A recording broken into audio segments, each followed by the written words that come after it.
It's July 1518. The streets of Strasbourg are narrow and suffocating in the summer heat. Stone buildings lean close together, blocking out the sun. The smell of human waste and rotting food hangs in the air. And then, without warning, a woman steps into the street and begins to dance. Her name is Frau Troffea. She's not dancing to music. There is no music. She's not smiling. There's no celebration, no festival, no reason anyone can see. She just dances. Her feet move in jerking, desperate patterns. Her arms flail. Her body twists and spins like she's being controlled by invisible strings. And she doesn't stop. Hours pass. The sun crosses the sky. Frau Troffea keeps dancing. People gather to watch, confused, then concerned, then horrified. This isn't normal. This isn't anything anyone has seen before. By the time darkness falls, she's still moving, her feet bleeding, her face twisted in exhaustion, and something that looks like terror. What happened in Strasbourg that summer is one of the strangest episodes in recorded history. We have eyewitness accounts, we have city records, we have names and dates and details, and yet, more than 500 years later, we still can't agree on what actually happened or why. Before we go further, if you're finding this helps you drift off, you might like the Sleepy Time History book on prehistoric secrets. It's available at sleepytimehistory.com. Just stories from the deep past told the way you're hearing this now. Anyway, back to 1518. Because Frau Troffea didn't stop dancing. Not that first night, not the next day. Within a week, dozens more had joined her. Within a month, hundreds of people were dancing in the streets of Strasbourg, unable or unwilling to stop. Some danced until they collapsed. Some danced until their feet were raw and bloody. Some danced until their hearts gave out and they died. This wasn't a party. This wasn't mass hysteria in the way we usually think of it. Some brief shared delusion that fades when people come to their senses. This was sustained, agonizing, and for some, fatal. City officials didn't know what to do. Doctors couldn't explain it. Religious authorities saw demons or divine punishment. And the dancing just kept spreading. The thing that makes the dancing plague of 1518 so unsettling isn't just that it happened. It's that it happened in a world that was, in many ways, recognizably similar to ours. These weren't prehistoric humans living in caves. They were people with jobs and families, living in a real city with laws and churches and municipal records. They wrote things down, they tried to understand, and they failed. So what are we going to do here? We're going to walk through what happened, step by step. We're going to explore the world that produced this nightmare, the Strasbourg of 1518, a city on the edge of collapse. We're going to look at the theories, from poisoned bread to mass psychogenic illness, to possibilities we haven't even considered. We're going to examine why this wasn't the only dancing plague in medieval Europe, just the most famous and best documented. And maybe, just maybe, we'll understand something about what it means to be human, about how fragile the line is between order and chaos, about what happens when an entire community loses control. But first, we need to understand where we are. Strasbourg in 1518 wasn't just any city. It was a city in crisis. Strasbourg in 1518 wasn't just one city among many. It was what they called a free imperial city, which sounds grand until you understand what it actually meant. Strasbourg answered directly to the Holy Roman Emperor, not to some local duke or prince. In theory, this gave the city independence and prestige. In practice, it meant complex governance structures, competing power centres, and political tensions that could paralyse decision-making exactly when decisive action was needed most. The city council shared power with various guilds and religious authorities. Nobody could agree on anything. And by July 1518, this fractured leadership was trying to manage a population that was literally starving to death. The crisis had been building for years, not months, years. It started with the winters. 1515 was brutal. The cold came early and stayed late. Crops failed across the Rhine Valley. Then 1516 was worse. Then 1517 brought floods that destroyed what little had survived the previous harvests. By the time summer finally arrived in 1518, the people of Strasbourg had endured 3 consecutive years of agricultural disaster. Grain prices didn't just rise, they exploded. Records from the period show wheat costs increasing by 400% in some markets. For the wealthy, this was painful. For the poor, It was catastrophic. Families that had once gotten by, not comfortably but adequately, found themselves unable to afford bread. The most basic staple of life, the foundation of every meal, became a luxury item, and bread wasn't just food. In the early 16th century, bread was calories, bread was survival, bread was the difference between making it through winter and dying of starvation. When bread became unaffordable, people started eating things that weren't meant to be eaten. Spoiled grain, plants that would normally be fed to animals, anything that might fill the terrible emptiness in their bellies. Malnutrition opened the door for disease. Smallpox tore through the crowded neighbourhoods where the poor lived packed together in buildings that were barely standing. Syphilis, still relatively new to Europe, was spreading rapidly through a population with no immunity and no understanding of how to stop it. The sick couldn't work. Those who couldn't work couldn't earn money. Those without money couldn't buy food. The cycle fed on itself, grinding people down generation by generation, family by family, person by person. Debt became a trap with no escape. People borrowed against future harvests that never materialized. They sold everything they owned, then sold their labor for years in advance, binding themselves to terms that guaranteed they'd never climb out of poverty. Some fled the city entirely, abandoning homes and families to try their luck elsewhere. Others stayed and watched their children grow thin and hollow-eyed. The psychological weight of all this is almost impossible to imagine. Not one crisis, not one bad year. But year after year of compounding disasters with no relief in sight. No reason to believe things would get better. Every season brought fresh catastrophe. Every winter threatened to be the last one your family would see. The stress wasn't acute, it was chronic, grinding, relentless. And Strasbourg was a deeply religious city. These people attended Mass. They prayed. They believed absolutely in divine providence and the reality of sin and punishment. When crops failed and plagues struck and children died, they didn't see random chance. They saw God's judgment. They saw evidence that they had done something terribly wrong, that they were being punished for sins they might not even be aware of. The city's religious character was complicated.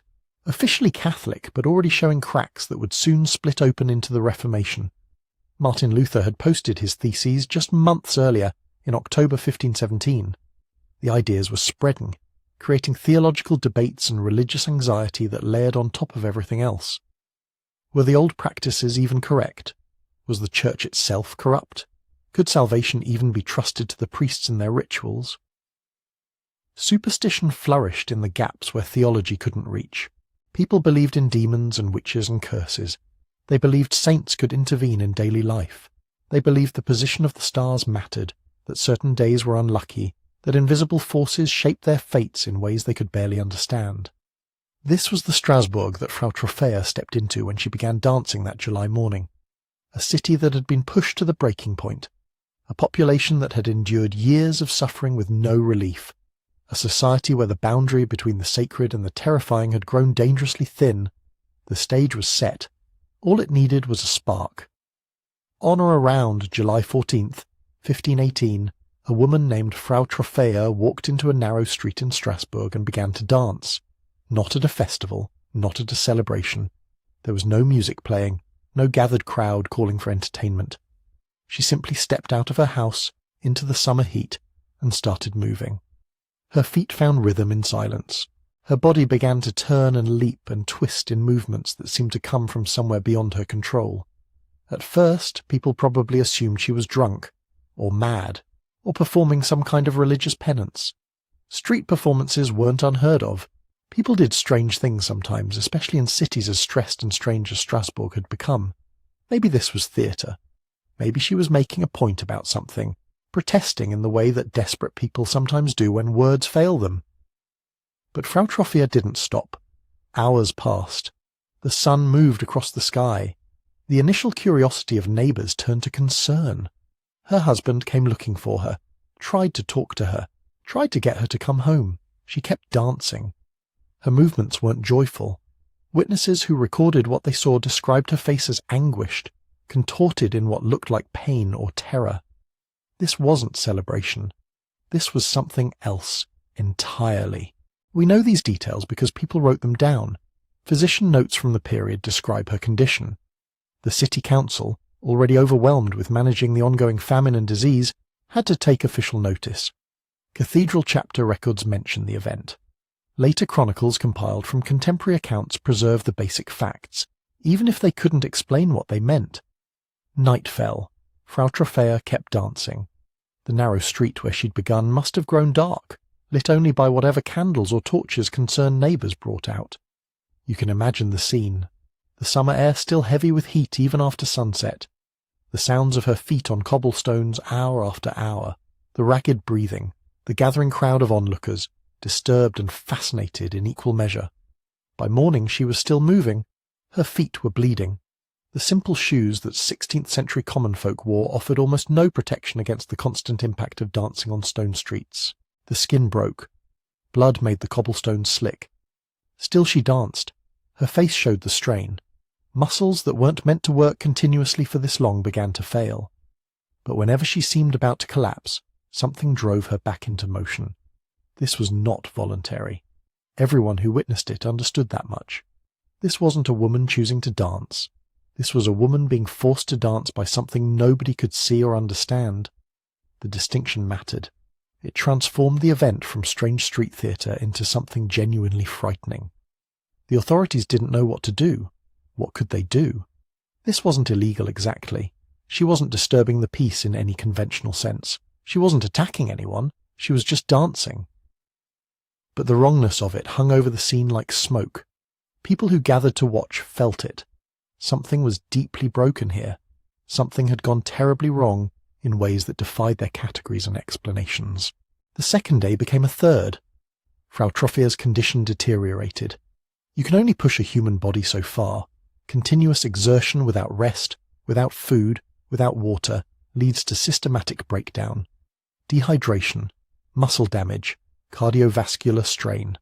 The body consumes itself looking for energy to continue, but still she danced, and then other people started joining her, not immediately, not all at once. But within days of Frau Troffea's first steps, other Strasbourg residents began displaying the same compulsive dancing. They would be going about their normal business, trying to survive another day of hunger and heat and hopelessness, and suddenly their feet would begin moving. The rhythm would take them. The dance would possess them exactly as it had possessed Troffea. By the end of the first week, approximately 34 people were dancing. 34 individuals who couldn't stop moving, couldn't rest, couldn't escape whatever force had gripped their bodies and made them instruments of a dance they hadn't chosen. The narrow streets of Strasbourg's poorest quarters filled with dancers who looked like they were being tortured. Faces twisted in exhaustion and pain. Feet bleeding. Bodies pushed far past any reasonable limit. The sound must have been incredible. Dozens of feet hitting stone. Ragged breathing.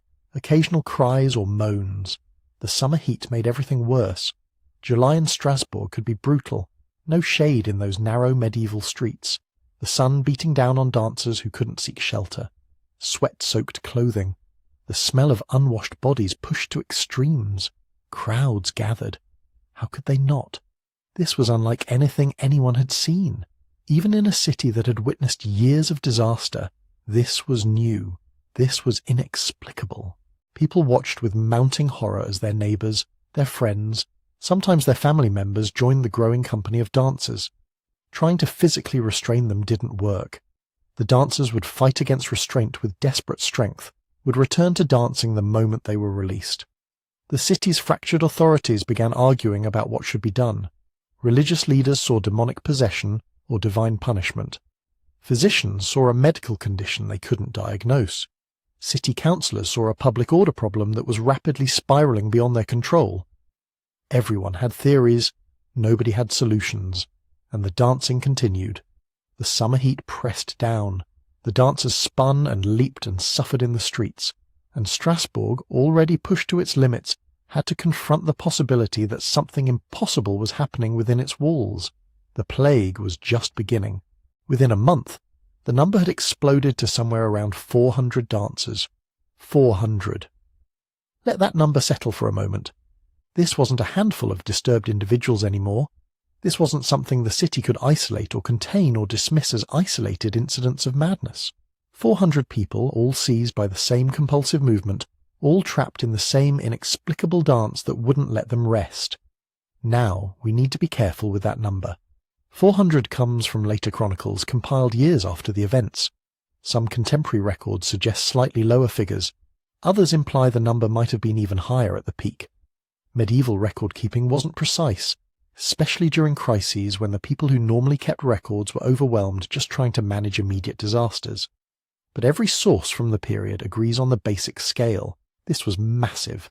This involved hundreds of people, and the documentation supporting that scale comes from multiple independent sources. Physician notes describing treatments attempted on dozens of patients simultaneously. City council records allocating resources to deal with the crisis. Cathedral chapter accounts discussing the theological implications. Chronicles written by people who witnessed the events firsthand. They all tell the same essential story. The dancing spread like contagion through Strasbourg's population, and it spread fast. The victims came from everywhere, not just one neighbourhood or one social class, men and women both, though some records suggest women may have been disproportionately affected. Rich and poor, though the evidence suggests most dancers came from the struggling lower classes, the people who had been hit hardest by the famine and disease, young and old, married and single, people with families, people living alone. There was no clear pattern. No obvious connection between the dancers beyond their shared residence in a city that had pushed them all to their limits. What witnesses recorded is almost unbearable to imagine. People dancing until their bodies simply gave out. Collapsing in the streets from exhaustion so profound their hearts stopped. Suffering strokes as the prolonged exertion pushed their cardiovascular systems past breaking points. Contemporary physicians documented cases of dancers dying in the streets, their bodies finally failing after days of continuous movement. The details that survive are specific and disturbing.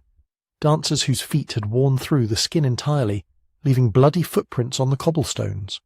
People who had danced until the bones in their feet cracked from repeated impact. Individuals who screamed in pain even as their legs kept moving, kept forcing them through the steps of a dance they couldn't escape. Many appeared to be in trance states.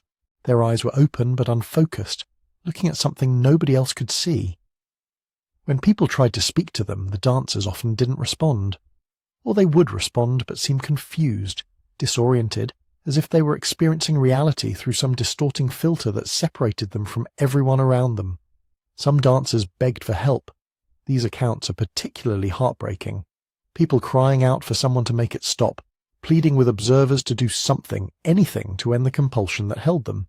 Their mouths formed words of desperation even as their bodies continued the relentless movement. They were aware enough to know what was happening to them, aware enough to be terrified, but not aware enough or in sufficient control to simply stop. Others seemed completely unreachable. These dancers moved as if possessed by something that had taken complete control of their bodies and locked their minds away somewhere inaccessible.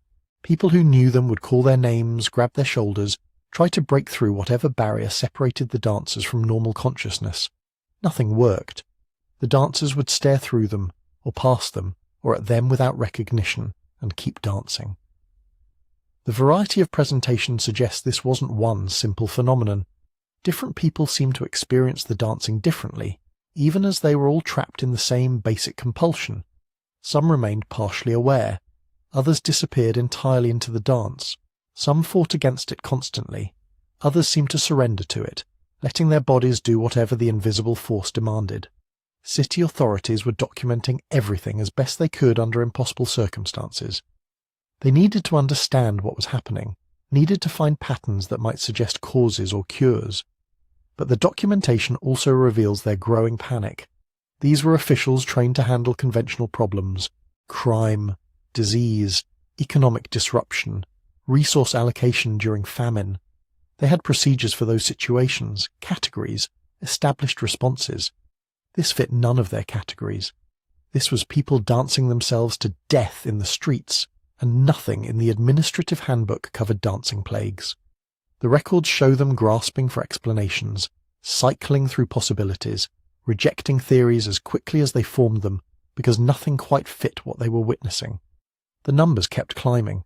Every day brought new dancers. People who had seemed fine the previous evening would wake up with a compulsion, or it would hit them in the middle of the day, their bodies suddenly seized by the need to move. They would try to resist at first. Most of them did. You can imagine the desperate internal struggle, feet beginning to tap against their will, muscles starting to twitch with rhythms that shouldn't be there. The horrible moment of realization that whatever had taken the others was now taking them too, and then they would be in the streets with the rest, adding their footfalls to the terrible percussion of hundreds of feet on stone. The sound echoed through Strasbourg's narrow passages. You couldn't escape it. Even if you closed your windows and doors, the sound penetrated. The city's acoustic geography channeled it, amplified it, made sure everyone heard the constant reminder that something impossible was consuming their neighbours. The scale made everything worse. 30 people dancing in the streets was disturbing. 400 was apocalyptic. This felt like the end of something, like reality itself had broken down in Strasbourg, and the normal rules governing human behaviour and bodily control no longer applied. If 400 people could be forced to dance against their will until they died, what other impossible horrors might be waiting just around the corner? The city was running out of time to find answers, because the dancers were running out of time to survive, and the authorities were about to make a decision that would transform the crisis from catastrophic to legendary. The people in charge had to do something. They couldn't just stand in the Guildhall and listen to the endless thud of feet on stone, watch the numbers climb in their ledgers, and shrug. Strasbourg was a major city of the Holy Roman Empire. It had a sophisticated administration for its time, a city council, committees, legal experts, physicians, clerics, wealthy guildmasters who prided themselves on being rational, organised men, so they assembled. The council minutes from that summer show the shape of their anxiety beneath the formal language. Petitions, complaints, reports from the streets. Physicians called in to offer opinions. Clergy consulted about the spiritual implications. Everyone talking, arguing, trying to make sense of a situation that made no sense. But when you don't understand something, you reach for the frameworks you do have. In early 16th century Europe, that framework was humoral medicine. Galen, the ancient physician whose theories still dominated medical thinking more than 1,000 years after his death, divided the body into 4 humours: blood, phlegm, black bile, and yellow bile. Health meant balance, illness meant imbalance. Too much of one humour, not enough of another. Every symptom, every behaviour could be slotted into that system. The Strasbourg physicians examined the dancers and concluded they were suffering from an excess of blood. They were overheated. Their blood was too hot, too active, surging through the body and driving it into this frantic motion. The dancers' flushed faces, sweating skin, wild movements, all of it looked like classic signs of a sanguine excess. They called it hot blood. To a modern mind, that sounds almost poetic. To them, it was a technical diagnosis, a clear category, and once they had a category, they could choose a treatment. If excess heat was the problem, the solution was to draw the heat out. To let the body exhaust itself, expel the excess humour, and reset to equilibrium. You didn't always cool something by forcing it to rest. Sometimes, according to humoral logic, you let the hot element burn itself out. So the physicians advised the council, let them dance, not just let them, help them. If you imagine a room full of counsellors, some of them probably found that recommendation horrifying. Others would have been relieved. Here was a proposed solution that didn't require admitting the city was cursed or possessed. No need yet to declare an official miracle or demonic attack. This was still in the realm of natural philosophy, the respectable science of the age. The council chose to trust their doctors. In a decision that would echo down the centuries, Strasbourg's authorities decided to cure the dancing by giving it structure. They ordered a wooden platform constructed in one of the main public spaces, a proper stage, something strong enough to hold dozens of frenzied bodies. They hired musicians, pipers, drummers, fiddlers, and paid them from city funds. Some sources even mention bringing in professional dancers, people trained to move for long periods, perhaps to guide or channel the movements of the afflicted. Think about that for a moment. Hundreds of people were already dancing uncontrollably, their bodies breaking down from exhaustion, and the official response was to build them a stage and give them a soundtrack. This wasn't cruelty in their minds. It was treatment. It was humane. You couldn't just drag these people into dark rooms and tie them down. That would have been seen as dangerous, even potentially deadly. Letting them dance under supervision, with proper music, on a safer surface than rough cobblestones, This seemed compassionate, modern-sounding even, public health as organised entertainment. And for a brief moment it's possible some people believed it was working. The stage would have gathered dancers into a central area where they could be watched. The music might have smoothed the chaotic frenzy into something that at least looked like rhythm. On paper, the city had turned an uncontrollable crisis into an organised festival of healing. But the human mind is rarely that cooperative, because once the stage went up and the music began, something else happened. Something no one on the council appears to have anticipated. Spectators gathered. Of course they did. Strasbourg was already a tense, hungry, frightened city. Any event became a spectacle, a distraction. Now there was a dedicated platform, hired musicians, and a crowd of people moving in ways that seemed strange, frightening, compelling.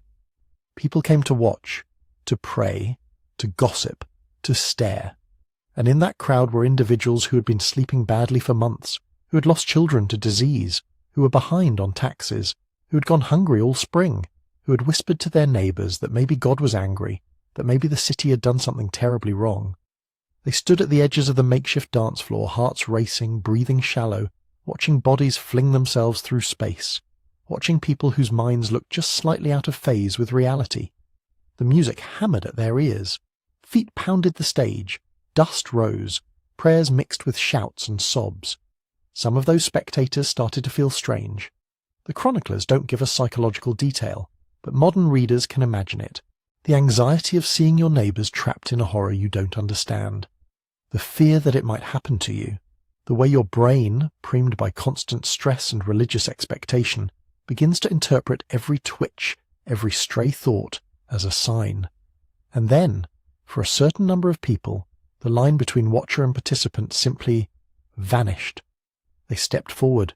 Their feet started moving. Their bodies joined the rhythm. The dance took them, as it had taken the others. The city's cure had become a recruitment mechanism.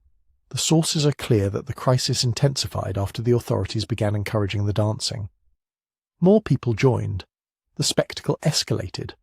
What had been scattered outbreaks across neighbourhoods coalesced into a terrifying city-sanctioned public ritual of exhaustion. From the council's perspective, this must have felt like betrayal by reality itself. They had followed the best medical advice available. They had acted decisively, invested resources, mobilised craftsmen and musicians, and the numbers kept rising. At some point, the records don't give us a precise day, the mood in the council chambers shifted. The confidence that this was a treatable natural illness began to erode. The term hot blood started to seem too simple, too neat, because instead of burning out, the fire was spreading. So the city reversed course, the musicians were dismissed, payment records simply stop. The stage, once a symbol of therapeutic order, was shut down. Some accounts say it was dismantled, others that it was simply barred from use. Public dancing, which had been officially encouraged as a cure, was now prohibited. You can almost feel the emotional whiplash. Yesterday the message was, come, dance it out, let the doctors help you. Today the message was, stop, go home, this is dangerous, this is no longer allowed. But banning the visible symptom didn't answer the deeper question. What was this? If humoral medicine had failed, there was only one major explanatory system left that people trusted, the spiritual.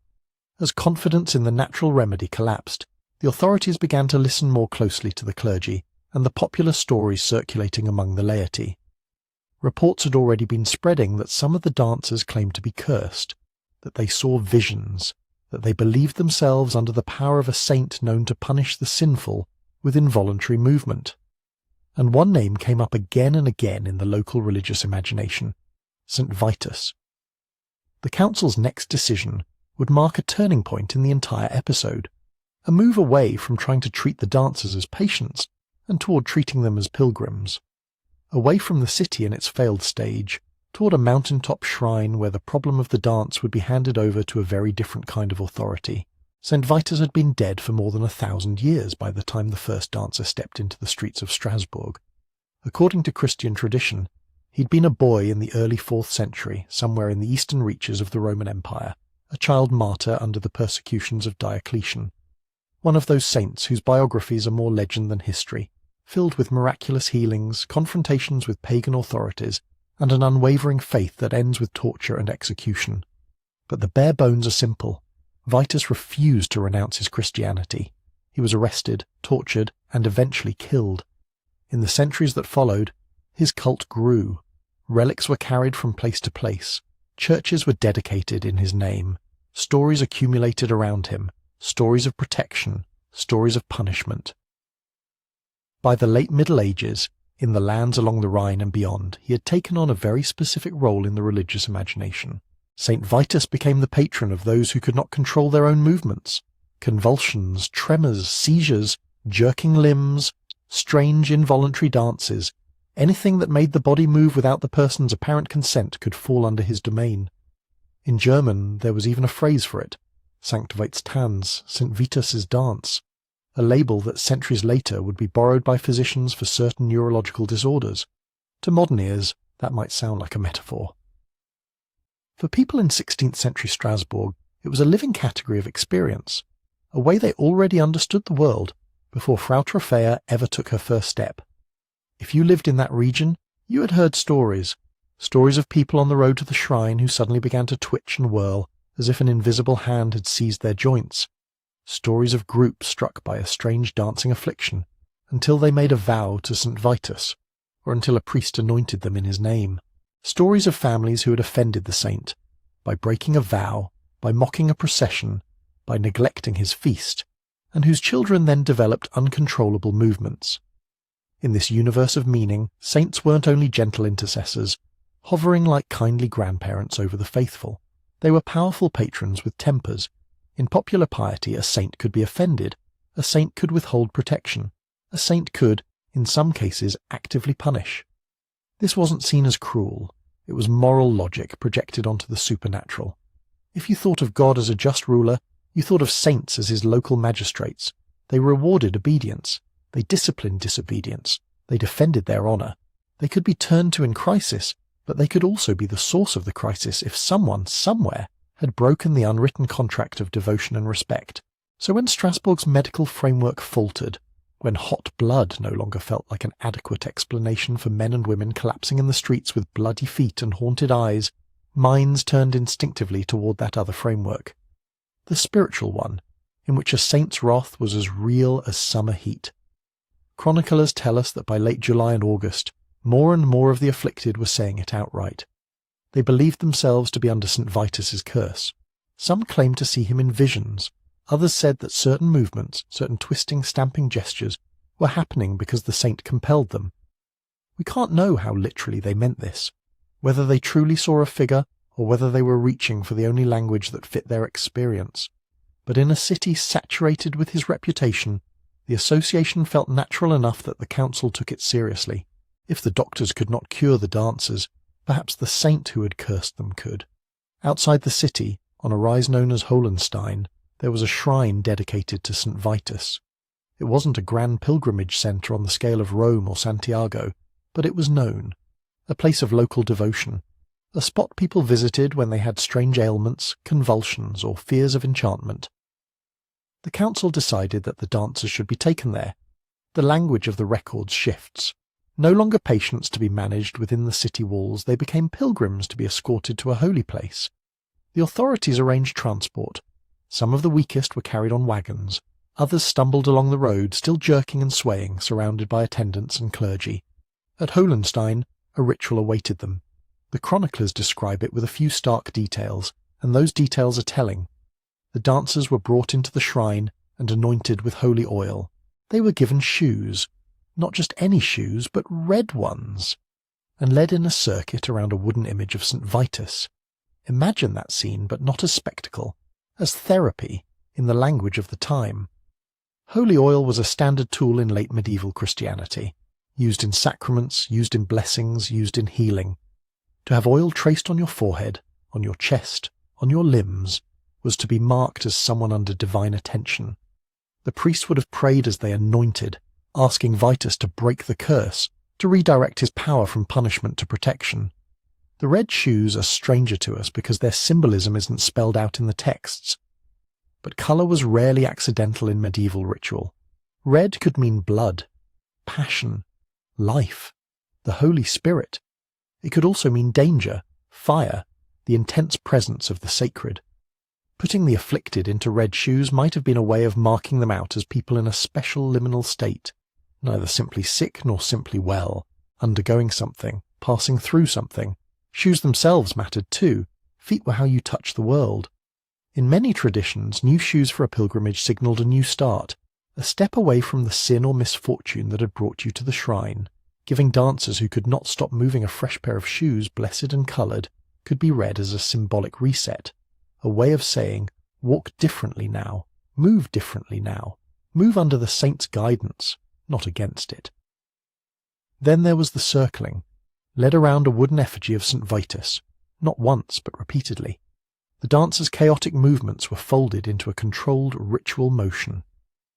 The uncontrolled dance of the streets was transformed into a deliberate procession, a movement with a centre, with a focus, with an object of devotion at its heart. Around and around they went, red shoes scuffing the floor, crosses traced in the air, prayers muttered, chanted or whispered under strained breath. To the people performing and witnessing this, it wasn't just empty choreography, it was negotiation. The saint had, in their understanding, shown his displeasure by unleashing an affliction that made bodies move against their will. The community now responded by presenting those same bodies back to him in an act of humility and supplication. Look, the ritual said, we acknowledge your power, we recognize your shrine, we honor your image, now please withdraw your hand. Modern historians can analyze this in psychological terms. The ritual channeled terror into order. It offered a script, a set of actions to people whose lives had spun off the rails.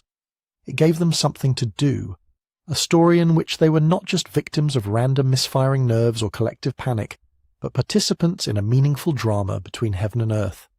For those who believed, that meaning alone could have been a kind of medicine. We don't have neat statistics about what happened next. No table listing exactly how many dancers improved after a visit to Hallucinate, how many relapsed, how many never made it back. The sources are patchy, anecdotal, written with more interest in moral lessons than epidemiological precision. But we do know this. By early September, the great wave of dancing in Strasbourg had ebbed. The city records grow quieter. The complaints taper off. Later writers, looking back, often credit the shrine visits. In their telling, Saint Vitus, once appeased, allowed the afflicted to return to normal life. The curse was lifted. The dance subsided. From a modern perspective, the timeline is murky. The episode might have been naturally burning itself out, the way psychological contagions often do, just as the pilgrimages were organized. The exhaustion, injuries, and sheer passage of time might have broken the cycle regardless. Or perhaps the powerful symbolism and communal focus of the ritual truly did help many dancers find a way to stop. We can't disentangle those threads with certainty.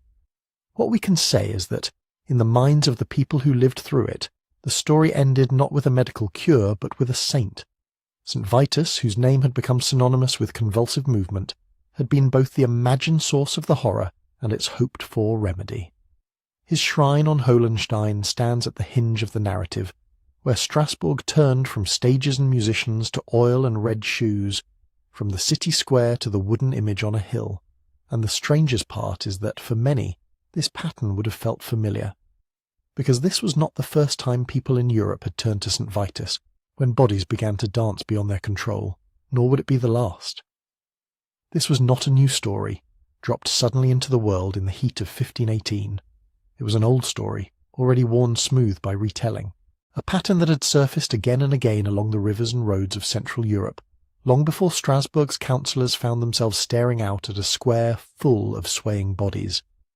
If you trace the chronicles backward, following the hints and fragments, you start to see it. The summer of 1518 was dramatic, but it wasn't the first time an entire community had found its feet moving in ways no one could fully explain. Nearly a century and a half earlier, in 1374, the city of Aachen, in what is now Western Germany, close to the borders of Belgium and the Netherlands, experienced something eerily familiar. Chroniclers describe that year as one of chaos. Not just political trouble or local feuds, but something stranger. Groups of people, sometimes dozens at a time, began to move through the streets in an uncontrollable dance. They leapt. They spun. They shouted. They cried out for help. They were not performers. They were not celebrating a festival. They were, in the words of one near contemporary account, people seized by a strange frenzy, who danced day and night until they collapsed in exhaustion. The descriptions echo Strasbourg almost point for point. The dancers are said to have complained of visions. Some claim to see the heavens open, or the ground swell beneath them like waves. Others begged onlookers to hold them down to stop their limbs from jerking. They couldn't. The episode in Aachen did not stay in Aachen. Like a fire that finds dry brush, it spread along the Rhine corridor and its tributaries, to Cologne, to Liège, to smaller towns whose names now appear only as brief entries in medieval annals. The pattern is unsettlingly familiar. A group begins to dance in one town. Word spreads. A few days or weeks later, a similar outbreak is reported downriver or along a trade route. Chroniclers note crowds gathering to watch, clergy attempting exorcisms, authorities debating how to respond. In some places, bells were rung in procession. In others, sufferers were led to chapels dedicated to Saint Vitus or to other saints associated with healing and protection. Priests said masses. Relics were carried through the streets. The afflicted were encircled by prayers instead of by curious neighbours. And just as in Strasbourg, the phenomenon flickered and faded. It would burn intensely for a time, then taper off, leaving behind confusion, moralizing sermons, and a handful of carefully written lines in Latin or Middle High German. By the time Frau Troffea stepped into the street in 1518, those older stories were part of the mental furniture of the region. People had heard of the dance manias of the previous century. They had heard the phrase Saint Vitus's dance before it ever applied to them. And if you keep going back, the trail does not end with 1374 either. Further up the river and further back in time lie other smaller tales. In the early 11th century, in the year 1017, a chronicle from the region of Saxony tells a curious story about the village of Kölbik. According to this account, it was Christmas Eve. The villagers gathered outside the church, but instead of joining the solemn service, a group began to dance in the churchyard. They danced boisterously, the chronicler says, disturbing the worship inside. The local priest demanded they stop. They refused. Some even mocked him. So the priest, in the logic of the story, pronounced a curse, not a casual one, a formal one. He called on God to punish their irreverence, to make their uncontrolled dance into a lasting sign. The tale then takes on a sharply supernatural tone. The dancers, we are told, were immediately struck with an inability to stop. They continued to dance, not for minutes or hours, but for days, then months. 12 months, according to one version. Bound together, clutching each other's hands, they stamped and turned without rest. Their feet bled, their clothes shredded, their families begged the priest to lift the curse. Eventually, after a year, the spell was broken, but the dancers were left with lasting tremors, or fell into a deep, unnatural sleep from which some never awoke. Modern historians read this story with caution. It comes to us already wrapped in moral symbolism, clearly meant to warn listeners against disrespecting sacred space. The timescale is probably exaggerated. The supernatural elements, a year of continuous dancing, push it toward legend. And yet, beneath the layers of miracle and punishment, the shape is familiar. A group dance that becomes involuntary. A community that watches, horrified and fascinated. A religious framework that turns inexplicable movement into a narrative about sin and retribution. Kölbik is not unique. There are scattered references in 11th and 12th century texts to people suddenly seized by a dance fever, near churches or shrines.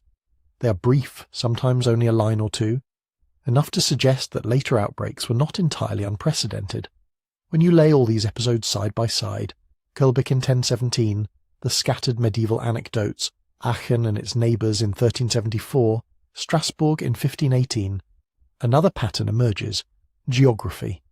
Most of the best documented cases cluster in a rough band, along the Rhine and its major tributaries, and in the regions that now make up western Germany, eastern Belgium, Luxembourg, and parts of the Netherlands and northeastern France. This was not an empty backwater. It was one of medieval Europe's major corridors of trade and communication. Goods, ideas, rumours, and religious devotions moved along the river with almost equal ease. It was also a region where certain saints, certain expectations, and certain fears had particular power. Saint Vitus was especially venerated here. So were other holy figures associated with healing convulsions, epilepsy, and strange movements. Pilgrimage shrines dotted the landscape. Processions, vows, and miracle tales were woven into the yearly rhythm of life. In such an environment, when something odd happened to the body, it rarely remained a purely private experience. It was almost automatically drawn into a public shared framework of meaning. An uncontrollable shiver, a tremor, a twitch that spread from one person to another. These were not just medical curiosities. They were potential signs, warnings, punishments, or for some, invitations to participate in a drama larger than themselves. The earlier outbreaks, scattered across centuries, tell us something crucial about the cultural soil in which Strasbourg's dancing plague took root. They show that people in this region already had a repertoire of stories about cursed dancers, saintly wrath, and miraculous cures. The idea that bodies could be seized by a collective, uncontrollable dance was not an invention of 1518. It was a possibility that existed in the imagination long before that particular summer. And imagination matters. When historians talk about mass psychogenic illness or collective behaviour, they are not imagining a blank slate. People do not invent their symptoms from nothing. They reach, often unconsciously, for forms their culture has already made available. If you live in a world where there is no story about cursed dancers, where no one has ever heard of Saint Vitus's dance, a sudden surge of anxiety might manifest as fainting, or as muteness, or as trembling. In the late medieval Rhineland, it could just as easily manifest as a dance. The disappearance of these outbreaks from European history after the 16th century is therefore as revealing as their presence. After Strasbourg, there are still occasional references to individuals with Saint Vitus's dance, but the great communal episodes, crowds of people dancing in the streets for days on end, fade from the record. They do not vanish with a bang, but with a quiet dwindling. Something in the cultural ecosystem changed. Reformations, Protestant and Catholic alike, reshaped religious life. Many shrines were closed, their relics removed, their stories suppressed or reframed. Devotions to saints associated with convulsions and curses were discouraged in some regions, reshaped in others. At the same time, emerging medical ideas began to claim more authority over strange bodily phenomena. Conditions once slotted effortlessly into a spiritual framework were gradually relabeled as nervous disorders, melancholic tempers, or diseases of the brain. In other words, the script changed. The river valleys were still there. The people were still there. The stresses of famine, war, and plague certainly did not go away. But the particular story that had once turned fear and suffering into a contagious dance, that specific way of making sense of involuntary movement, lost some of its power. Without that shared narrative, full-scale dancing manias no longer found fertile ground. So the outbreaks receded into memory, into chronicles, into cautionary tales and local legends. The phrase, Saint Vitus's dance, migrated into medical texts, far from the streets and shrines where it had once lived. By the time modern neurology began using it to describe chorea and other movement disorders, the original meaning, the image of entire communities beating their feet bloody under an invisible compulsion, was already fading into the shadows of history. But if you listen closely to those old accounts, Aachen, Kölbik, Strasbourg, you can still hear it. The echo of a time when belief, fear and suffering could combine in such a way that an entire town might find itself moving to a rhythm no one had consciously chosen. And that echo is what makes the search for explanations so haunting. Once you know that story, the river valleys, the saints, the curses and processions, one of the first modern explanations people reach for feels almost disappointingly simple. Maybe they say it wasn't saints at all. Maybe it was bread. More specifically, a fungus that lives on bread's raw material. Along the damp edges of fields, on the waving heads of rye, there is a parasite with an almost theatrical talent for mischief. Claviceps purpurea. Farmers in northern Europe have known it for centuries, even if they didn't have a Latin name for it. Instead of a clean golden rye grain, you sometimes find a swollen, dark, purple-black growth, like a tiny burnt horn, fused to the ear of the plant. That horn is ergot. Inside it is a cocktail of alkaloids, chemical compounds, that in modern times would become famous for an odd reason. When chemists began investigating ergot in the 20th century, one of them, working at a Swiss pharmaceutical company, modified one of its molecules. He called it LSD-25. The experiment was filed away as unpromising, until a few years later, by accident, the chemist absorbed a tiny amount through his skin. The result was an intense, disorienting psychedelic experience. He had, without meaning to, discovered lysergic acid diethylamide, LSD. The connection is not perfect, but it is close enough that you can draw a straight line in your mind, from purple growths on medieval rye to visions to the modern era's most famous hallucinogen. Long before anyone knew what an alkaloid was, people knew what happened when you ate ergot in sufficient quantities. Your limbs could begin to twitch or convulse. Your fingers and toes might burn or go numb. Some sufferers reported strange visions, flashes of light, distorted shapes, terrifying apparitions. In severe cases, it could be much worse. Ergot constricts blood vessels, starves tissues, hands and feet might blacken. Sometimes entire limbs would die, becoming gangrenous, and eventually fall away. The pain and burning was so intense that medieval chroniclers reached instinctively for religious imagery. They called it St. Anthony's fire. Hospitals dedicated to St. Anthony, run by a brotherhood known as the Antonites, specialized in treating people afflicted by this terrifying illness. Pilgrims came with bandaged hands, necrotic feet, ulcerated skin. They prayed beneath images of the saint while surgeons tried to cut away dead flesh and save what remained.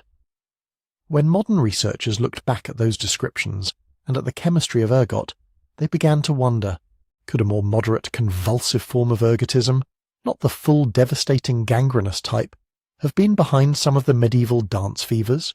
Could Strasbourg's dancers have been, quite literally, poisoned by their bread? In some ways, the idea fits with unnerving neatness. Think back to Strasbourg in 1518. Failed harvests, rising grain prices, desperate people clinging to any source of food they could find. Quality control was not their first concern. If the choice is between hunger and a sack of rye with a few suspicious dark kernels, hunger often loses. Ergot thrives in exactly the kind of cool, damp conditions that can follow bad weather. It targets rye, which was a common grain for poorer communities along the Rhine. It does not announce itself with a smell. Ground into flour and baked into loaves, it can disappear into the daily staple of life. If a region already struggling with famine began milling contaminated grain into bread, the exposure would not be rare or isolated. Whole neighbourhoods could be ingesting small doses day after day. From this angle, the picture sharpens. A hot summer, stressed bodies, malnourished nervous systems, and a hidden chemical irritant lace through the very food that is supposed to sustain you. You can almost see the documentary storyboard writing itself. Convulsions? Check. Hallucinations? Check. Medieval chroniclers describing frenzy and visions?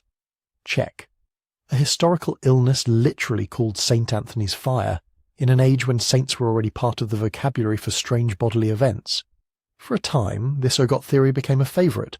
It seemed to offer what modern minds often crave, a clean, biochemical cause. No need for saints. No need for complex webs of belief and social contagion. Just fungus. But when historians and physicians began to press the theory more closely against the details of what actually happened in Strasbourg, the tidy edges started to fray. First, the nature of ergotism itself. There are broadly two classic forms described in the medical literature: the gangrenous form, with burning and blackening limbs, and the convulsive form, with spasms, seizures, and sometimes mental disturbances. Neither looks much like what the Strasbourg records describe. People moving more or less continuously for days, sometimes weeks, in patterns others recognized as dancing. Ergot's constricting effect on blood vessels doesn't just hurt. It robs muscles of oxygen. It weakens them. Victims of severe ergotism could barely stand. Some couldn't feel their feet at all. Others collapsed in pain. Limbs seized stiffly or jerked in short, violent spasms. This is not the kind of movement you can sustain hour after hour. John Waller, one of the historians who has spent the most time with Strasbourg's archive, has been particularly blunt on this point. Ergotism, he argues, is disabling, crippling. It pins people to beds and stretches them on the ground. It does not send them marching, more or less upright, through a city square under the summer sun. Even milder exposures tend to produce irregular, jagged symptoms, bouts of stomach pain, tingling, tremors, strange dreams. Not the coordinated, oddly patterned dance that observers in 1518 felt compelled to name and describe as such. Then there is the question of duration and selectivity. If the bread was contaminated, it would not have chosen its victims neatly. People across the city would have been ingesting roughly similar amounts. You would expect a broad swathe of the population to show signs of poisoning: children, elders, bakers, priests. Instead, what the surviving reports describe is a relatively focused group who begin, quite literally, in the street. Frau Troffea, and then those who joined or followed her, did not rise from their beds clutching at burning limbs. They stepped out into public space and moved there in sight of others, as if the setting itself were part of the affliction. Ergotism, by contrast, does not care about performance. It strikes in kitchens and in fields, in monasteries and in barns. It does not cluster around shrines in ways that neatly echo earlier tales of cursed dancers and Saint Vitus. And then there is another subtler issue: timing. The 1518 outbreak takes place in high summer. Ergot infects rye in the field, but the most dangerous levels of contamination tend to emerge in stored grain that has had time to sit in damp conditions. Many of the worst historical ergotism outbreaks seem to have been associated with winter and early spring, when people were relying on old stores. This is not a rigid rule, but it adds another small weight to the scale. One by one, the neat correspondences between ergot and the dancing plague begin to look less like a tight causal chain, and more like a set of atmospheric overlaps. Similar region, similar staple crop, similar background hardships, without a precise match. Waller and others have therefore suggested something more cautious. Could ergot have been present in Strasbourg? Very likely. It was common in the region. Poor harvests and desperate milling practices almost guarantee that some of the city's bread that year contained at least a few toxic kernels. Could low-level ergot exposure, combining with malnutrition and stress, have left people more physically fragile, more prone to dizziness, tremors, or strange sensations? Quite possibly. But as a sole explanation for dozens, perhaps hundreds of people dancing in coordinated fashion for days on end, it struggles. It does not account for the way the behaviour spread along social lines rather than strictly dietary ones. It does not fully explain why this eruption of movement took on the specific shape of a well-known religious drama, Saint Vitus's dance, rather than the raw, chaotic spasms of poisoning. In the end, the ergot theory tells us something important, but not in the way its early advocates hoped. It reminds us that medieval Europeans were not living in a clean, chemically neutral world. Their bread sometimes carried hidden dangers. Their bodies were buffeted not only by famine and fear and belief, but by invisible molecules that modern science can name and measure. Yet, when you set those molecules beside the chronicles, what emerges is not a simple story of toxins causing madness, but a more layered picture. Poison may have weakened bodies, hunger may have frayed nerves, but something else was needed to turn that raw vulnerability into a contagious dance that echoed stories already centuries old. To find that something else, you have to look beyond the grain fields and into the mind, and into the shared imagination of a city on edge. There is a modern name for that something else: mass psychogenic illness. Once people called it mass hysteria, usually with a curl of the lip, as if it were nothing more than silliness or attention-seeking. The newer term is less judgmental and more accurate, because whatever is happening in these outbreaks, it is not pretend. In mass psychogenic illness, real distress in the mind produces real symptoms in the body, and those symptoms spread through a group not by germs or toxins, but by perception, by expectation, by fear. Imagine a school where one girl suddenly collapses in assembly.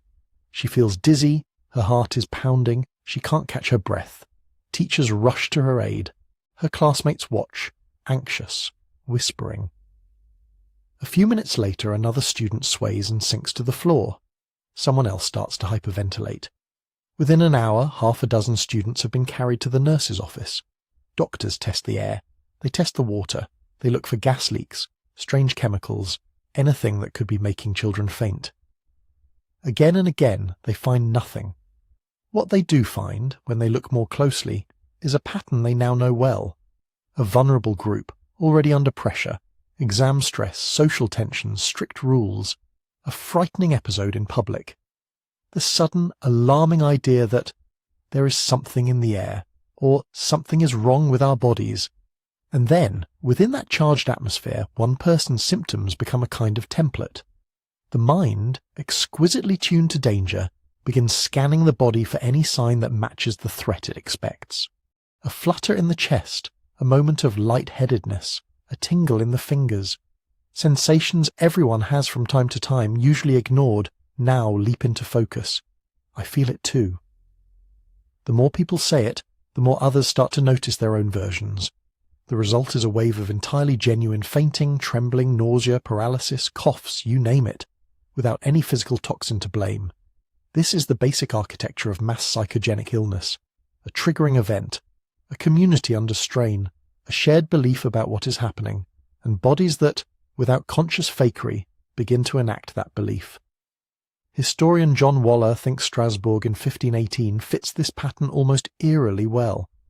In his reading, the dancing plague was not a case of poisoning, but of what he calls a stress-induced psychosis, or trance, made vastly more potent by the cultural world people lived inside. To modern ears, that word psychogenic can sound like imaginary. For Waller, it is anything but. In extreme states, belief does not float above the body like a ghost. It tunnels into muscle, sinew, heartbeat, posture. It rewires the way movement and awareness connect. So walk back into Strasbourg with that in mind. You have a city pressed by famine, disease, debt, and fear of divine anger. You have stories, centuries old, of Saint Vitus, a figure associated with uncontrollable movement, cursing people to dance until their feet bled, sometimes until they dropped dead from exhaustion. You have shrines and images reinforcing that story, and processions that ritually reenact it. If you truly believe that such a curse is not just possible, but looming over you, what does that do to the way your mind listens to your own body? Step 1. Anxiety sharpens every sensation. Step 2. Someone cracks. In Waller's reconstruction, Frau Troffea becomes the first visible template. Perhaps she was carrying unbearable private grief. Perhaps she had a pre-existing vulnerability to dissociation, that strange protective state where parts of the mind go offline and behaviour unspools without the usual sense of voluntary control. Under enough strain, and filled with the fear of divine punishment woven into every sermon and festival, she may have slipped into a trance in which her body did exactly what the culture had primed it to do. It danced, not for fun, not for an audience, but as an automatic driven performance of the very thing she dreaded, the curse of Saint Vitus. From the outside, it looked like a spectacle. From the inside, it may have felt like compulsion, like being seized by something greater than herself. Now the template existed, not just in stories, but in flesh. People saw her, they heard rumours. A woman has been taken by the dance. They knew the scriptures, the miracle tales, the whispered stories of earlier dancing frenzies along the Rhine, and in minds already frayed by hunger and debt collectors and talk of God's wrath, a powerful circuit closed. This is what happens when the curse falls. In that circuit, mass psychogenic illness finds a perfect fuel. We know, from many other times and places, that such outbreaks thrive when 3 conditions line up: intense, shared stress, a plausible cultural script for what bodily disaster looks like, and a public, emotionally charged first case. In 1962, in what is now Tanzania, a small group of schoolgirls began laughing. The laughter wasn't ordinary. It went on and on, spilling out of the usual limits of amusement. It was exhausting, distressing, unstoppable. Soon, more girls in the school began to laugh in the same uncontrollable way.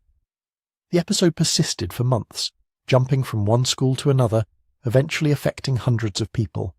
There was no toxic gas in the classroom, no mysterious pathogen in the water. There was, however, enormous stress, a newly independent nation, strict missionary schooling, tight discipline, and adolescent anxieties with little safe outlet.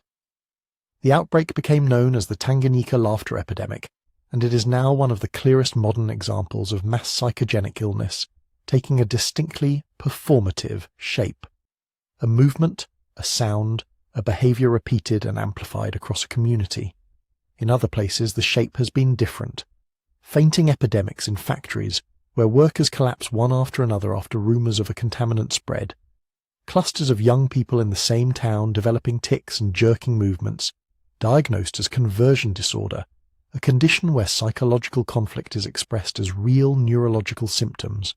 In each case, the body chooses a language that makes sense locally. Laughter in a schoolyard, fainting in a factory where toxic exposure is feared, twitching and tics in a media-saturated world where movement disorders are vividly present on screens. Strasbourg in 1518 possessed its own dictionary of bodily disaster. There, uncontrolled dancing was already a known sign, rooted in collective imagination, that one had fallen under a saint's displeasure. People believed, with deep sincerity, that such a curse could take hold of their limbs. Paintings and sculptures showed tormented dancers.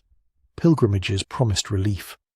So when tension reached its breaking point, and one woman's body began to trace that feared pattern in the dust of a city street, others, without lying, without performing in the shallow sense, found their own bodies following, not freely, not joyfully, but under the same kind of involuntary drive we see in modern psychogenic outbreaks, where victims often insist, bewildered, "I can't help it.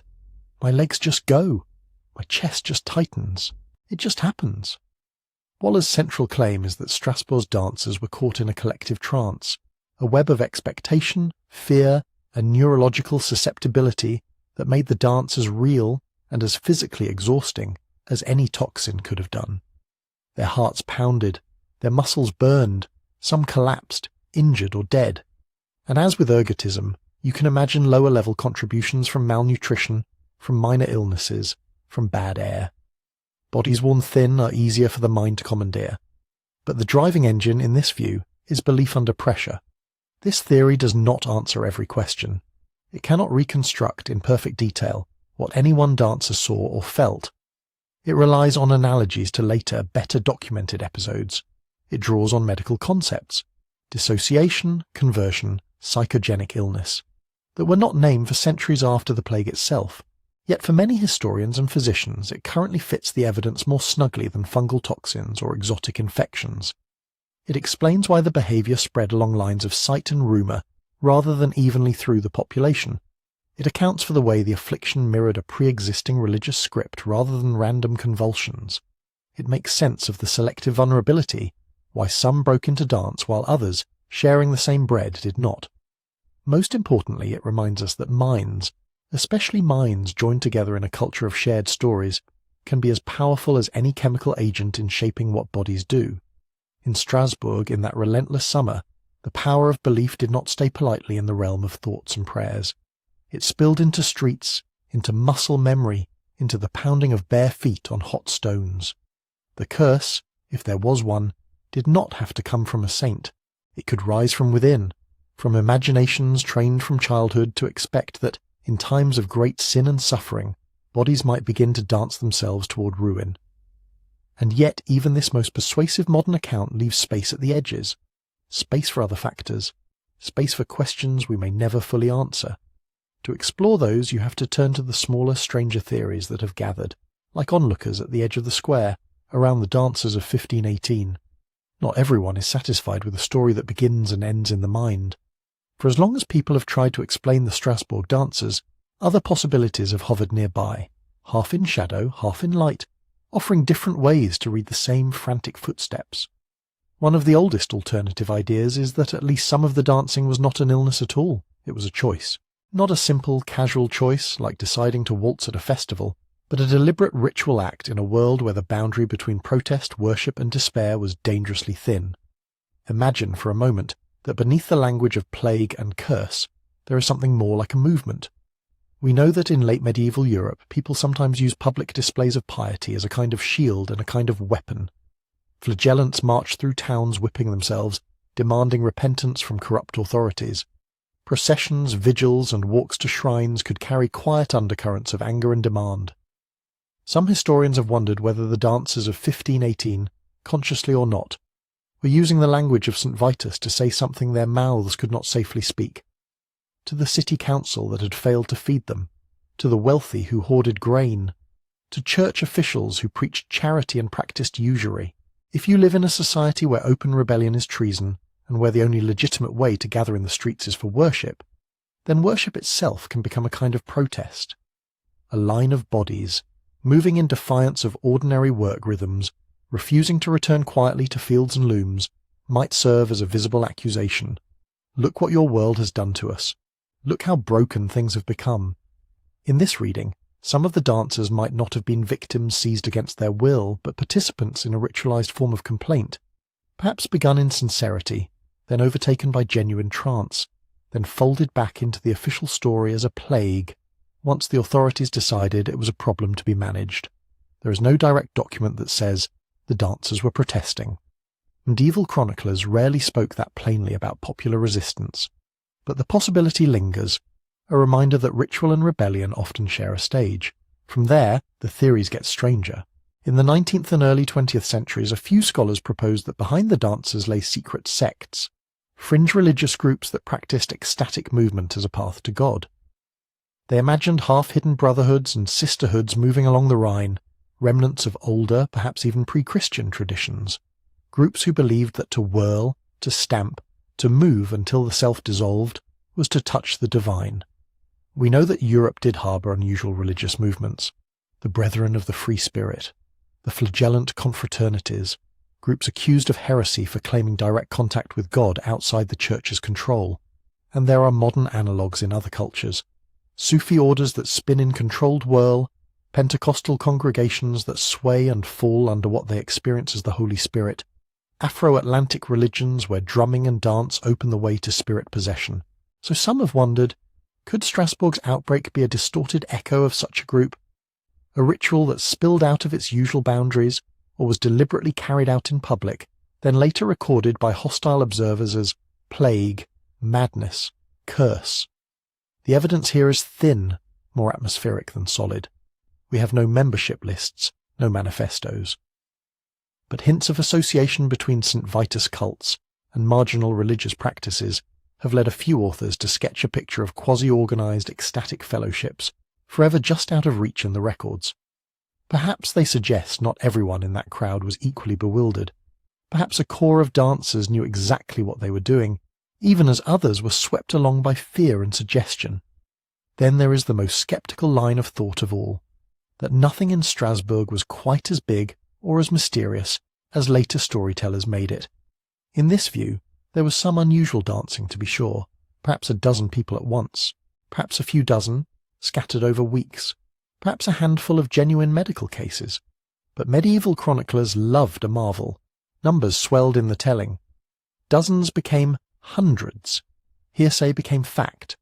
A local episode, vivid but limited, was polished into a legend of an entire town swept away. When you read the sources closely, you do notice gaps. No citywide mortality spike carefully recorded in the tax rolls, no detailed list of names of the dead, accounts written decades later that rely on earlier reports we no longer possess. It is possible, some would say likely, that the scale of the outbreak has been exaggerated. Over time, the story of some people dancing in distress for days can easily harden into scores dancing to their deaths, especially when retold by pamphleteers, preachers, and centuries later by modern writers eager for a dramatic hook. That does not mean there was no real suffering. It does suggest that part of what we are dealing with is also the history of how stories grow. Alongside these social and narrative explanations sits a quieter, clinical line of inquiry. What about the brains and nerves of the dancers themselves? Even within a framework of mass psychogenic illness, individual bodies can have their own vulnerabilities. Neurologists have noted that some descriptions of jerking, twisting, and uncoordinated movements in medieval dancing manias sound less like smooth, rhythmical dancing and more like chorea, a pattern of rapid, involuntary movements seen in conditions such as Sydenham's chorea, which can follow streptococcal infections. Others have suggested that certain dancers might have had forms of epilepsy, especially temporal lobe epilepsy, which can produce trance states, automatisms, and a sense of being driven by external forces. Encephalitis, inflammation of the brain, can also cause behavioural changes, agitation, and abnormal movements. In the 20th century, the mysterious encephalitis lethargica produced in some sufferers episodes of compulsive motion and post-encephalitic Parkinsonism. Looking backward, it is tempting to see scattered predecessors through history. Perhaps then, a few individuals in Strasbourg had genuine neurological disorders.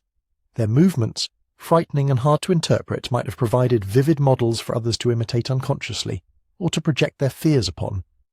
Add to that malnutrition, minor fevers, and the general wear and tear of poverty, and you get nervous systems already running close to the edge, more likely to tip into seizure or collapse under pressure. This brings us back to a simple but important point. No single theory, on its own, feels large enough to hold everything that is reported about 1518. Ergotism explains convulsions, but not the selective spread along lines of sight. Mass psychogenic illness fits the pattern of cultural scripts and stress, but leaves room for outliers whose symptoms seem more purely neurological. Ritual protest and secret sects make sense of the social context, but rest on fragile documentation. Skeptical talk of exaggeration reminds us to be cautious, yet cannot erase the multiple independent references to something undeniably strange happening that summer in Strasbourg. Most likely the truth is a tangle, a handful of people with genuine brain disorders, a larger group whose minds, shaped by fear of Saint Vitus and crushed by hunger, translated stress into motion, a social world where ritual and rebellion were never far apart, and over it all, a layer of narrative inflation, as each retelling chose the most dramatic details and let the rest fall away. This, perhaps, is why the dancing plague continues to haunt imagination. It sits where so many human questions meet. Medicine, religion, psychology, power, storytelling. It asks how far belief can reach into flesh, how communities handle suffering they cannot neatly classify, how authorities respond when bodies begin to misbehave in public. It reminds us that even in an age before brain scans and lab tests, people experienced very real collisions between mind and body, faith and fear, that do not fit easily into one modern box. And as you follow the trail of theories, from fungus to protest, from secret cults to slipping neurons, you begin to see that the mystery of Strasbourg is not just about why they danced. It is about what their dancing reveals, uncomfortably, about us. If you stay with Strasbourg long enough, past the medical hypotheses and the archival doubts, it starts to feel less like a historical puzzle and more like a mirror. Because whatever else 1518 was, it is one of the clearest windows we have into how tightly the human mind and body are braided together, especially when life becomes unbearable. Picture those streets again. Cobblestones already hot by mid-morning, the air thick with the sour smell of too many people and too little food, tax collectors moving door to door, sermons about sin and punishment echoing from stone churches, rumours about comets, eclipses and signs in the sky drifting like smoke through taverns and market stalls. Inside each body, hunger, fatigue, old injuries. Inside each mind, debts, griefs, private shames, half-spoken fears about what God or the saints might do if pushed too far. We like to pretend that the mind sits above all this, a kind of detached manager issuing rational commands. Strasbourg suggests something different, that, under enough pressure, the mind can stop being a manager and become a conduit, a channel through which the weight of a whole society pours straight into muscle and nerve. In 1518, that pressure found an outlet in motion, toes blistering, knees swelling, hearts hammering. People danced not because they misunderstood what was happening to them, but because their bodies were doing the only thing that made sense inside a story they had been told since childhood. This is where the second lesson of Strasbourg comes into focus. Culture does not just shape what we believe, it shapes how we get sick. In a world soaked in the cult of Saint Vitus, where children were warned that a single blasphemous gesture could earn you a curse of involuntary dance, certain paths were already laid down in people's imaginations. You feared a particular punishment. You heard stories about others who had suffered it. You saw paintings, heard sermons, watched processions invoking the same saint. So when panic and stress and hunger finally overwhelmed your ability to cope, your body reached for the script it knew. You did not wake up and think, I will now express my despair as a culturally patterned conversion disorder. You simply began to move, and the meaning followed. If Strasbourg had happened in another time and place, the script might have been different. In 17th century Salem, similar tensions helped produce accusations of witchcraft and fits interpreted as demonic torment. In 19th century Europe, young women in convents and boarding schools developed epidemics of swooning, paralysis, and mutism that fit the language of hysteria rather than saintly curses. In the early 20th century, industrial workers sometimes experienced sudden blindness or limb weakness after accidents and near misses, symptoms that made sense within a world obsessed with nerves and trauma. The suffering in all these cases was real. The form it took was not random. It flowed along grooves carved by belief, by fear, by whatever the culture at that moment said was possible. We see the same pattern now, only the saints and demons have changed their costumes. In recent years, doctors have watched clusters of teenagers, linked not by villages and shrines but by social media feeds, develop sudden tics and involuntary vocalizations, movements that echo Tourette syndrome, but spread not through contaminated wells or shared bread, but through screens and algorithms. A girl in one country posts a video of her symptoms. Another girl, thousands of miles away but steeped in the same anxieties and expectations, begins to feel her own body jerk and twist. Before long, clinics see waves of similar cases, not faked, not consciously chosen, but organized by a new kind of shared narrative. There are also our quieter, more diffuse epidemics. Rising rates of anxiety and panic in societies that tell people they should be endlessly productive, endlessly visible, endlessly optimized. Workplaces where burnout expresses itself as chronic pain, digestive trouble, migraines, all the ways a body can say no more when a mind feels it cannot. In each instance, biology is there, doing what biology does. Neurons fire, stress hormones surge, muscles tighten, but the shapes those forces take, dancing in front of a shrine, tics on a TikTok video, chest tightness in an office cubicle, are guided by stories. Strasbourg makes that visible in a way that is hard to ignore. It also undercuts a comforting illusion that as individuals and as communities, we are basically reasonable, basically in control, and that only rare, exotic people in faraway superstitious times ever lost it on a mass scale. But when you strip away the distance of centuries, what you see in 1518 is something uncomfortably familiar. A city under economic strain, authorities more worried about order than about care, a population marinating in fear-based messages, no clear outlet for anger that wouldn't invite punishment. In such conditions, it does not take much to tip a system over. Sometimes that tipping point produces a riot or a revolution. Sometimes it produces a wave of suicides, or a run on the banks, or a sudden haunted certainty that a neighbouring group is plotting your destruction. Sometimes, in a corner of the early modern Holy Roman Empire, it produces a line of exhausted people, stamping their feet into the ground until they collapse. Under enough pressure, the thin layer of rational self-control we prize can tear in spectacular and strange ways. Not because people are weak, but because they are human, and human nervous systems were never designed to endure unlimited, unrelenting stress without some kind of response. When we look back at the dancers with this in mind, another temptation appears, to treat them as curiosities, to turn them into a Gothic spectacle. Imagine, we say to ourselves, safely removed, an entire town so deluded they dance themselves to death. But the closer you read the accounts, the harder it is to hold them at that distance. You start to notice small details, the mention of blood on the stones, of relatives trying to drag loved ones home and failing, of onlookers torn between horror and the faint, frightening tug of wanting to join in. Behind every anonymous dancer in the chronicles was a person with a name, with family, with a set of hopes and griefs that never made it onto the parchment. Maybe one was a mother already half shattered by losing children to the last bad harvest. Maybe one was a man whose debts had piled up beyond paying, whose dreams of guild membership had quietly died. Maybe one was a teenager, perched between obedience and rebellion, who stepped into the crowd because they could not bear one more day of being invisible.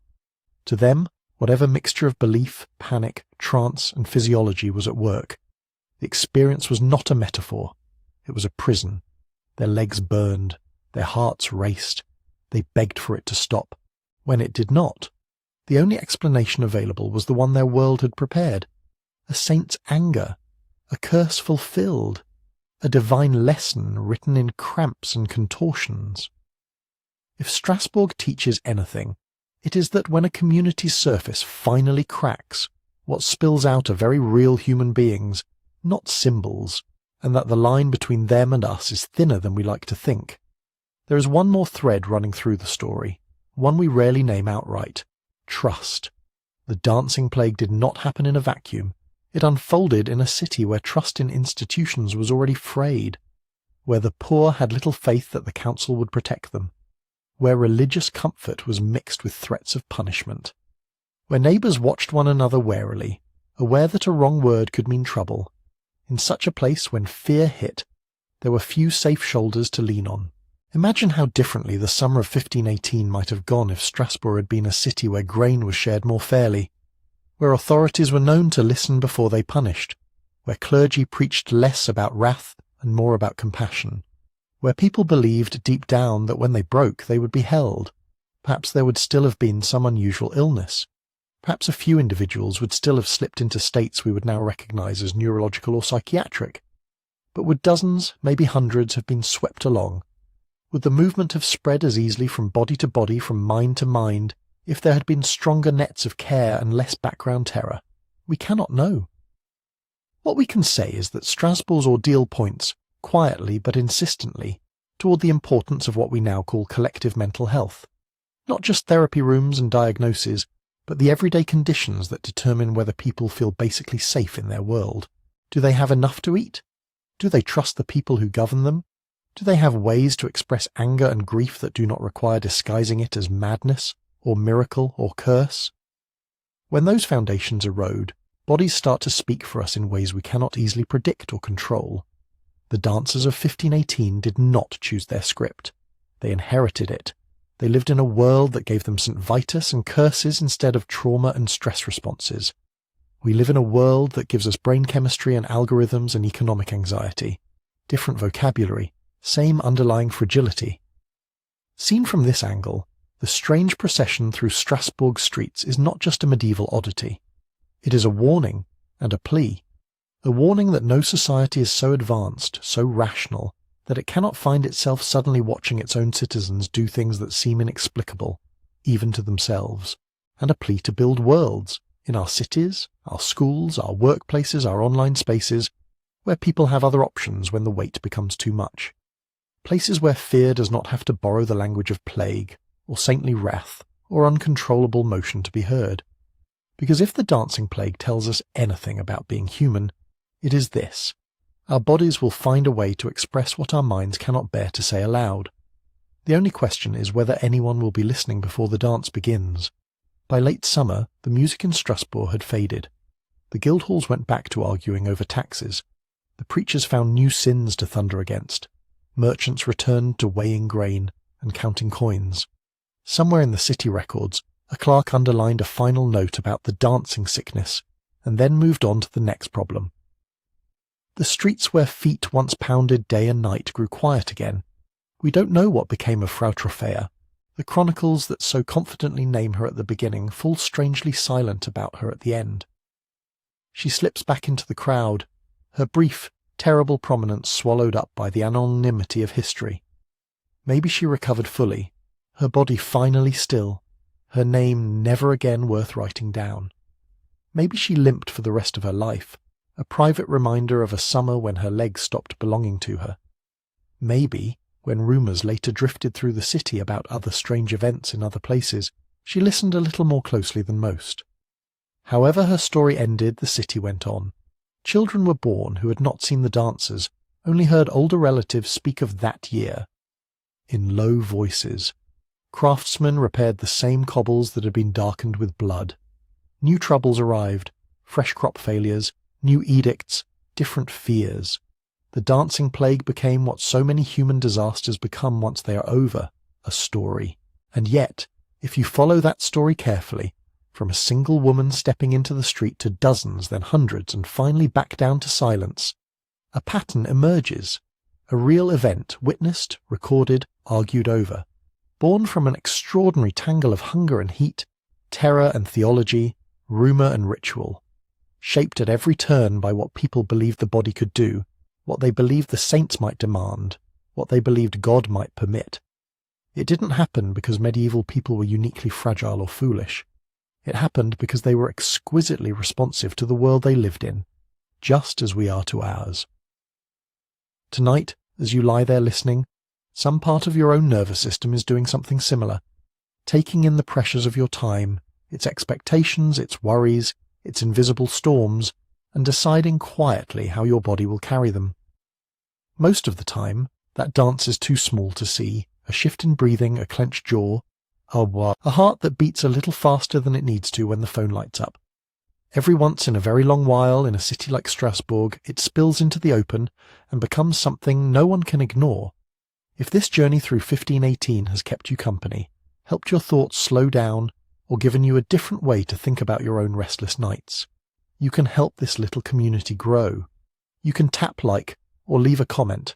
Maybe tell us where in the world you're listening from and what the night looks like outside your window.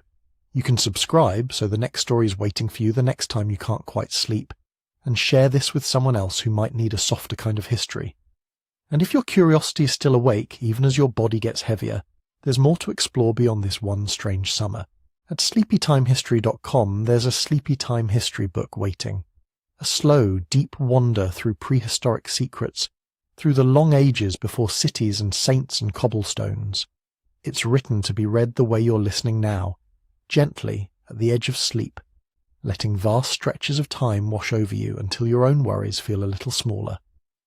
In the end, Strasbourg's dances are not just figures in an old chronicle. They're reminders that every age has its breaking points, and every person has a story written partly in muscle and nerve, partly in fear and hope. Their feet have long since stilled. The dust they kicked up has settled, but the questions they raise about how we carry stress, how we shape one another's suffering, how belief can both wound and mend, keep moving quietly through us. As you drift towards sleep, you can let those questions soften rather than sharpen. The city is far away now. The cobblestones are cool, the crowds have gone home.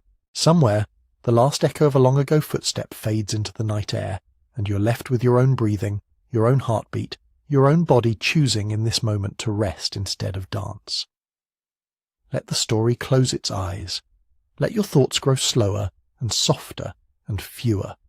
And when morning comes, the streets of your own life will still be there, waiting, a little more familiar now perhaps, for having once walked, in imagination, beside Frau Troffea and the dancers of 1518, and having learned that even the strangest steps are, at their core, deeply recognizably human. For now, there is nothing you have to do. The dance is over. You can sleep.